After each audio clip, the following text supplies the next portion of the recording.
Yo, what's up everyone, welcome back to Nitra Garagin. Today we've got something that honestly has me shaking with excitement. I'd been waiting months to make this video.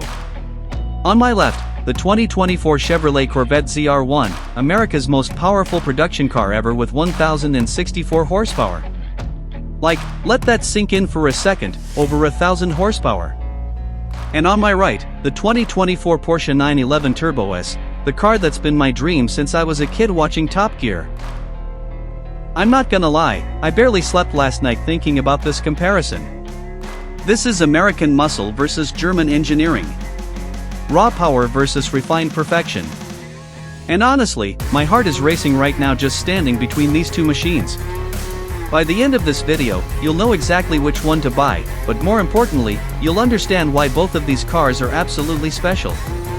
So hit that like button, subscribe if you love cars as much as I do, and let's get into it. Let's start with this absolute beast, the Corvette ZR1. And guys, I need to be honest with you, when I first saw this car in person, my jaw literally dropped. Under that carbon fiber hood sits a 5.5-liter LT7 twin-turbocharged flat-plane crank V8 engine. This thing produces 1,064 horsepower and 828 pound-feet of torque. I had to double-check those numbers because they sound fake. That's more horsepower than a Lamborghini Aventador. More than a Ferrari F8. For $200,000. Like, how is that even possible? The engine redlines at 8,000 RPM and honestly, the first time I heard it at full throttle, I got goosebumps.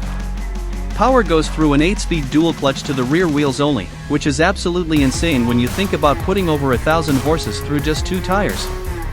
My palms are literally sweating just thinking about launching this thing.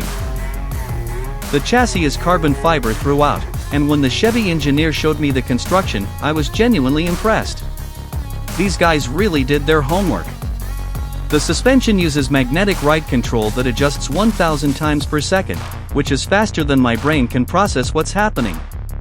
You've got massive Brembo brakes, 15.7 inches up front, and let me tell you, the first time I hit these brakes at high speed, I thought my eyeballs were gonna pop out. And check out these aerodynamics. 1,200 pounds of downforce. That wing is 66 inches wide. The first time I saw it, I texted my buddy and said, dude, this thing has a literal park bench on the back. But you know what? It works. It's functional. It's not just for show. Performance numbers? Okay, hold on, 0 to 60 in 2.3 seconds. I've launched this car probably 20 times now and it still doesn't feel real.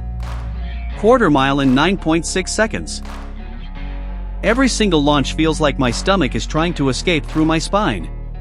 The price? $200,000 base, our test car is $215,000, and honestly, I think that's the bargain of the century. Now let's talk about this masterpiece, the Porsche 911 Turbo S, and I need to tell you something personal. When I was 16 years old, I had a poster of a 911 Turbo on my bedroom wall. I used to dream about driving one. And now, here I am, with the keys to the latest Turbo S, and I'm trying really hard not to fanboy right now. Under that rear deck lid sits a 3.7-liter twin-turbocharged flat-six producing 640 horsepower. Now I know what you're thinking, that's way less than the Corvette. And you're right.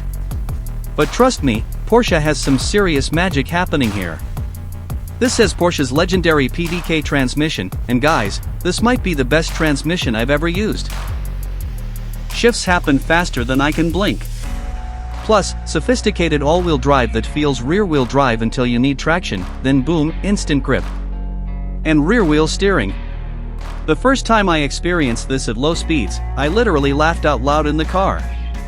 It feels like the car is shrinking around you. It's incredible. You've got 10-piston front brakes, adaptive suspension, active aerodynamics, and honestly, the engineering that went into this car is mind-blowing. 0 to 60 in 2.6 seconds, which is 3/10 slower than the Corvette, but stay with me because the story gets interesting. The price? $230,000 base, our test car is $255,000, and yeah, that's $55,000 more than a base ZR1, but I promise you, there are reasons for that. Alright, drag race time. And I'm not gonna lie, my adrenaline is pumping right now. Both cars on this runway, launch control ready. Starting with the Corvette ZR1. I'm in track mode, foot on the brake, throttle pinned, and the engine is screaming at me. My heart is pounding. 3, 2, 1, go. Oh my god. Holy. I can't even, the acceleration is absolutely violent. My head just snapped back. The rear tires are screaming, but they're hooking. The turbos are screaming. Everything is screaming. Including me. This is insane. First gear, second gear, I'm already at 100 miles per hour and my brain can't even process what's happening. This is the most violent acceleration I've ever experienced in my life. 60 in 2.29 seconds. Quarter mile, 9.58. I need a minute to catch my breath. That was absolutely bonkers.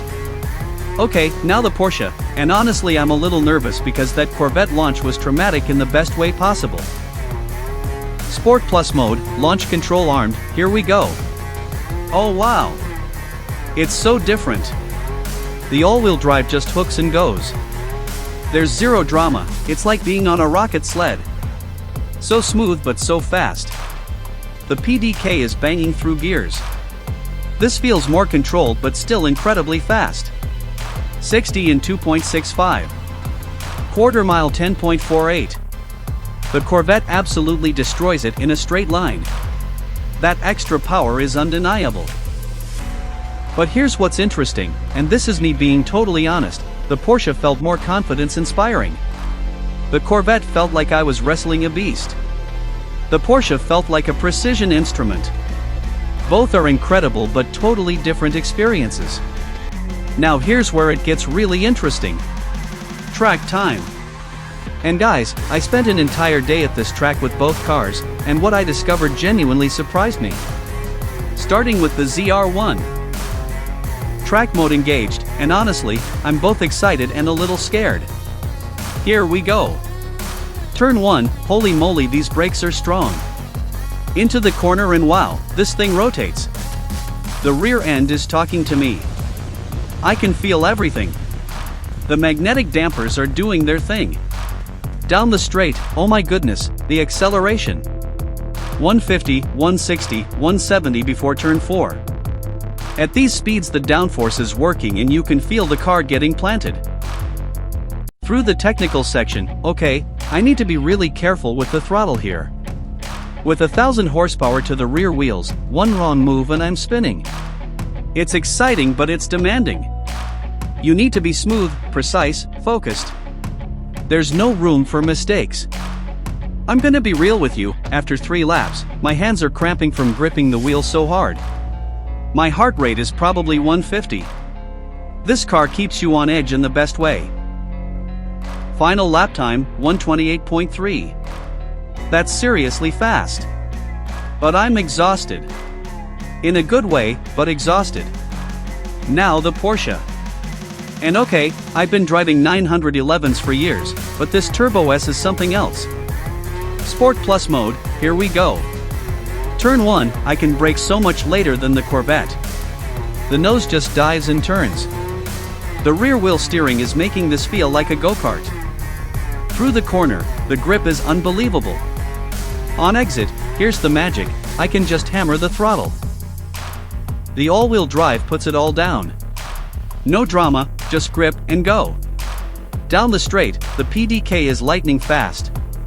Through the technical section, and this is where I'm smiling ear to ear, the car just flows. It's so balanced, so neutral, so confidence-inspiring. I'm carrying speeds that would be terrifying in other cars, but this just feels natural. After 5 laps, I'm not exhausted, I'm energized. I want to do more laps. Final time, 127.8. The Porsche is half a second faster. And guys, I need to be honest, I did not expect that. On paper, the Corvette should destroy it.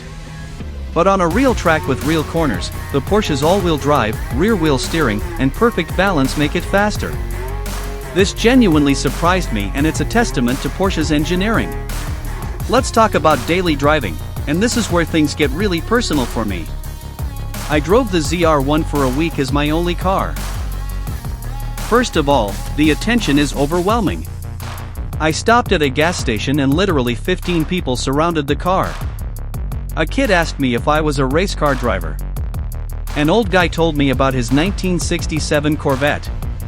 It's constant. Every single stoplight, people are staring, pointing, taking photos. The ride quality in tour mode is actually pretty good. I drove it on a road trip and my back didn't hurt. But here's the thing, that front splitter. Oh man, I scraped it probably 10 times in 1 week. Every driveway became a strategic planning session. I'm looking at angles, checking clearance, going super slow. My neighbor asked me why I was driving so weird. The seats are comfortable for long drives, climate control works great, but ground clearance stressed me out constantly. I was planning my routes to avoid steep driveways. And the fuel economy, guys, 12 miles per gallon. I spent more on gas in 1 week than I normally spend in a month. My wallet was crying. But you know what? Every time I started that engine and heard that sound, I forgot about all the inconveniences. Now the Porsche Turbo S. I also drove this for a week and honestly, it ruined me for other cars. In normal mode, this rides like my mom's Lexus. So smooth, so comfortable. I drove it to the grocery store, to the gym, to dinner with friends, and it was effortless. No stress, no planning, just driving. The visibility is great. Parking is easy with the rear wheel steering and cameras. The seats are so comfortable I took a nap in them during my lunch break. Don't judge me, they're really comfy. Cabin noise is so low I could have phone calls on speaker. The sound system is incredible. I found myself taking longer routes just to enjoy the drive. Ground clearance with the lift system? Perfect. I didn't scrape once. Not even once. Speed bumps, driveways, parking lot entrances, no problem. And fuel economy, 18 miles per gallon. That's actually reasonable. I could live with this car every single day and genuinely not make any compromises. That's special. Interior time, and guys, I'm a details guy, so I really paid attention here. The Corvette ZR1 interior is honestly impressive. Chevy really stepped up their game. Good leather, real carbon fiber, nice stitching. The digital gauge cluster is cool and customizable. The 12-inch screen works well.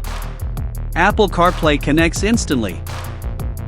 But here's my honest take, some of the switchgear feels a bit cheap.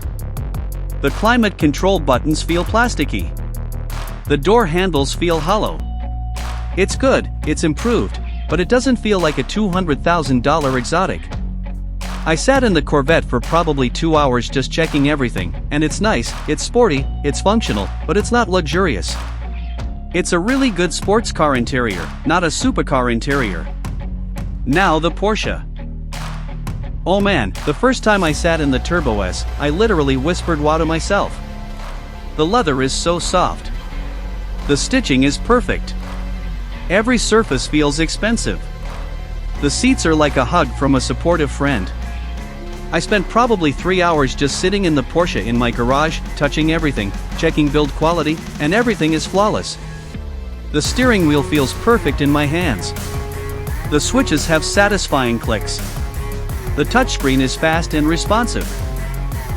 The Burmester sound system made me emotional listening to my favorite songs. And the build quality, guys, it's on another level. Every panel gap is perfect. Everything feels solid and substantial. My girlfriend sat in both cars and immediately said the Porsche feels way more expensive. And she doesn't even care about cars. The interior quality gap is real and undeniable. Let's talk about sound, and guys, I'm a sound guy. I love a good exhaust note. The Corvette ZR1 sounds absolutely incredible. The first time I revved it, I got chills. At idle it burbles and gurgles. On light throttle it's civilized. But get into it and holy moly. That flat plane crank sounds like a Ferrari. High-pitched, screaming, angry. The turbo whoosh is addictive. I was driving through a tunnel and I downshifted just to hear it echo. I may have done that 5 times in a row. Don't tell the police.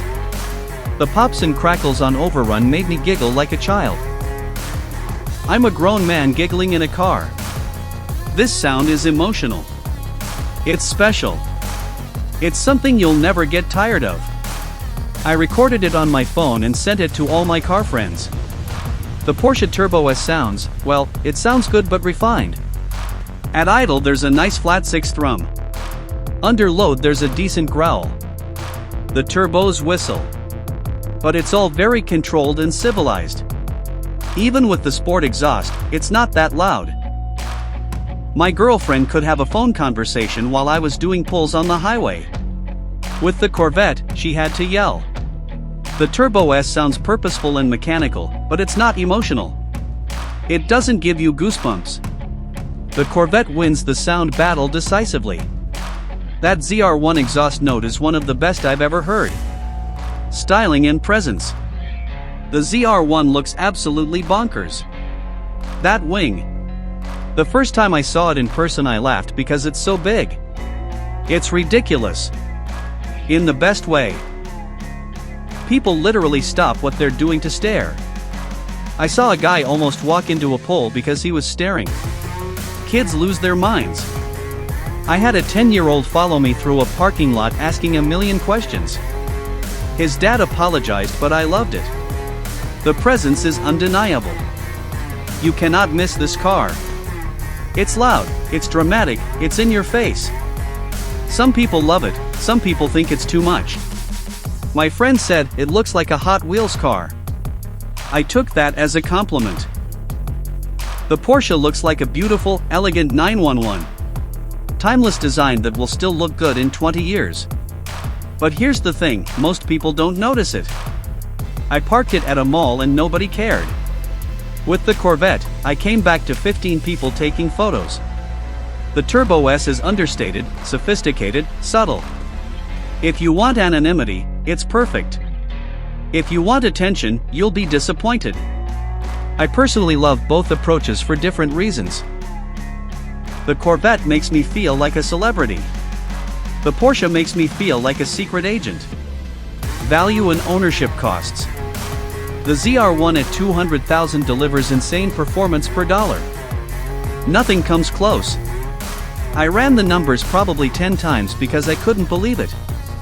5-year ownership cost about $97,000. The Turbo S at 230 base, 255 is tested, costs about $103,000 over 5 years. $6,000 more, but you get better resale and fuel economy. Here's my real, honest recommendation based on my actual experience living with both cars. Buy the Corvette ZR1 if you want to feel alive every time you drive.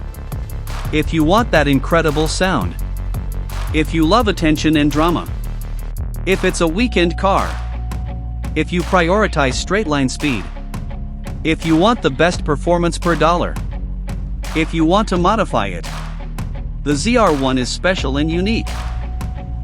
Buy the Porsche Turbo S if you need one car for everything.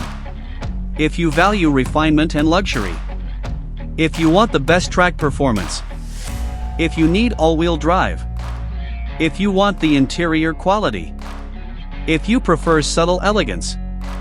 If you want something you'll never get tired of driving. The Turbo S is the most complete car. Here's the truth from my heart. Both cars are incredible, but they're for different people. The ZR1 is excitement, drama, emotion. Every drive is an event. The Turbo S is sophistication, capability, refinement. Every drive is effortless.